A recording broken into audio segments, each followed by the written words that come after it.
बिस्मिल्लाहिर्रहमानिर्रहीम। अस्सलाम वालेकुम व्यूअर्स। तो आप ये देख रहे हैं मैंने बनाए हैं क्रिस्पी चटपटे मज़ेदार से मैंगो विंग्स। तो यकीन करें कि ये इतनी आसान रेसिपी है कि आप एक बार बनाएंगे तो बार बार बनाने पर मजबूर हो जाएंगे, बशर्त कि आप मेरी इस रेसिपी को शुरू से आखिर तक देखें, बिल्कुल स्किप नहीं करें। तो ये मैंने लिए हैं आधा किलो विंग्स, चिकन विंग्स लिए हैं। और ये देखिए मैंने लिए हैं 3 टेबलस्पून अदरक लहसुन के पिसे हुए, लाल मिर्च, नमक, काली मिर्च लिए, सॉल्ट मैंने लिया है 1 टीस्पून, लाल मिर्च ली है मैंने 1 टेबलस्पून, 1 टीस्पून मैंने ली है काली मिर्च। अब इनको आपको अच्छे से विंग्स पर लगा देना है। इतने अच्छे से आपको विंग्स पर मसल कर लगाना है। एक एक विंग्स पर आप सारा का सारा मसाला लगाएं कि ये अच्छी तरीके से मैरिनेट हो जाए। तो व्यूअर्स, ये जो मसाला लगाया है ये हमें रखना है तकरीबन 2 घंटे के लिए। आप चाहें तो आप 1.5 घंटे के लिए भी रख सकते हैं। इससे ये होगा कि बहुत अच्छे से सॉफ्ट से विंग्स बनेंगे और बहुत अच्छा रिज़ल्ट आएगा। इसको अच्छे से आप ढक के रखें तकरीबन 2 से 1.5 घंटे के लिए। तो ये देखिए 2 से 1.5 घंटा हो गया है।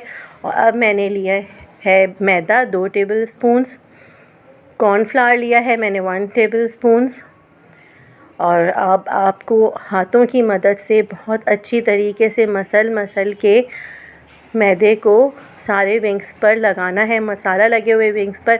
अब आपने देखा है व्यूअर्स के विंग्स ने, मसाला लगे हुए विंग्स ने थोड़ा सा पानी छोड़ा है और इसी पानी की मदद से आप विंग्स पर लगाएं ये सारा मसाला। अगर आपको सूखा लगे मसाला तो आप ये देख रहे होंगे कि मैं थोड़ा थोड़ा सा दूध भी मिक्स करती जा रही हूँ, ताकि कॉर्नफ्लावर और मैदा जो हमने इसके अंदर मिक्स किया है वो थोड़ा सा गीला होके एक पेस्ट की शक्ल में आ जाए और अच्छे से विंग्स के ऊपर चिपक जाए। आपको अच्छे से चिपकाना है विंग्स के ऊपर। तो ये देखिए मैंने कढ़ाई में लिया था तेल, इसको मैंने मीडियम आंच पर गरम किया और अब मैं सारे विंग्स जो हैं इसके अंदर फ्राई करने लगी हूँ।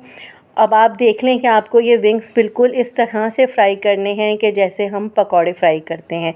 पकौड़े हम करते हैं दरमियानी आंच पर फ्राई, और ताकि पकौड़े अच्छे से गल जाएं और बेसन जो है कच्चा ना रहे, इसी तरीके से आपको इन विंग्स को फ्राई करना है। तो ये देखें एक विंग रेडी हो गया है, फ्राई हो गया है।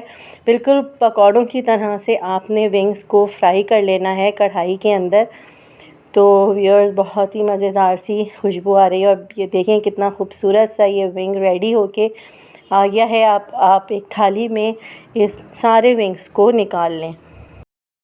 तो व्यूअर्स, अब मैं बनाने लगी हूँ मैंगो सॉस। तो मैंने 2 मैंगोज़ लिए थे और उनको मैंने बिलो के अच्छी तरह से मैश करके जो है इस पैन के अंदर निकाल दिया है। अब आप बीटर की मदद से, हैंड बीटर की मदद से पैन में अच्छी तरह से सारे मैंगोज़ को फेंट लें। 1 चुटकी नमक की डालें, इसमें चिली पाउडर डालें, half tea spoon soya sauce 1 tablespoon डालें और इन सब चीज़ों को आपने मिक्स करना है। ये जो मैं चीज़ें डाल रही हूँ व्यूअर्स, आप अच्छी तरह से देखें, इससे एक बहुत ही मज़ेदार सा मैंगो के अंदर फ्लेवर आने वाला है। अब मैं डालूँगी चिली सॉस का 1 टेबलस्पून। ये बहुत ही मज़ेदार चटपटी सी एक सॉस रेडी होगी। आप ये देखिए। अब आप इन सब चीज़ों को अच्छे से मिक्स कर लें। मैंगोज़ को आप चाहें तो आप ब्लेंडर में भी पीस सकते हैं। तो अब मैंने लिया है 1 टेबलस्पून कॉर्नफ्लावर और 5 टेबलस्पून मैंने लिए हैं पानी के। इनको अच्छे से आपने मिक्स करना है ताकि कोई लम्स ना रहे। बहुत अच्छी तरह से आप कॉर्नफ्लावर को मिक्स करके एक तरफ रख दें। अब चूल्हे को मैंने रख दिया है पैन पे हल्की आंच पर। अब मैंने इसके अंदर डालूँगी 1 टेबलस्पून मक्खन का और अच्छे से हैंड बीटर की मदद से आपने फेंट लेना है इन सारी चीज़ों को, यहाँ तक कि ये बहुत अच्छे से मैश हो जाएं। थोड़ी सी मैं अब डालूँगी काली मिर्च हाफ़ टी स्पून, ताकि एक अच्छा सा फ्लेवर आ जाए। अब ये देखिए जब हल्का हल्का सा मैंगो का अमेज़ा पकने लगा तो मैंने कॉर्नफ्लावर जो फेंट के रखा था एक तरफ, वो सारा का सारा पैन के अंदर डाल दिया है।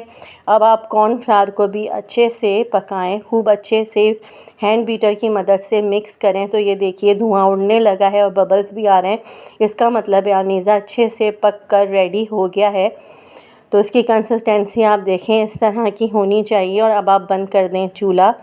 और अच्छे से एक बार फिर देख लें कि इस तरह से कंसिस्टेंसी होनी चाहिए सारे अमेज़े की।